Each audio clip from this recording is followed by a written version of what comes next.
হবিগঞ্জের বানিয়াচংয়ে নির্মাণাধীন মডেল মসজিদের ছাদ আবারও ধসে পড়েছে। শুক্রবার 22 আগস্ট রাতে এই ঘটনা ঘটে। এর আগে চলতি মাসের 6 আগস্ট একই মসজিদের ছাদ ধসে পড়েছিল। ঘটনার পর গণপূর্ত বিভাগের উচ্চ পর্যায়ের একটি টিম ইতোমধ্যে ঘটনাস্থল পরিদর্শন করেছে। ঠিকাদারি প্রতিষ্ঠানের দায়িত্বশীলরা জানিয়েছেন, প্রথম দফায় ঢালাইয়ের পর ভারী বৃষ্টির কারণে মাটি সরে গিয়ে ছাদ ধসে পড়ে।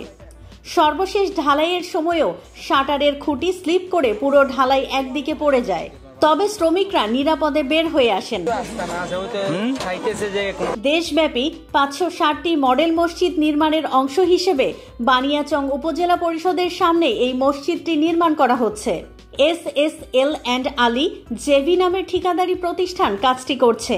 বাস্তবায়ন সংস্থা ইসলামিক ফাউন্ডেশন এবং ধর্ম মন্ত্রণালয়ের অধীনে 16 কোটি 15 লাখ টাকা ব্যয়ে নির্মাণ কাজ চলছে।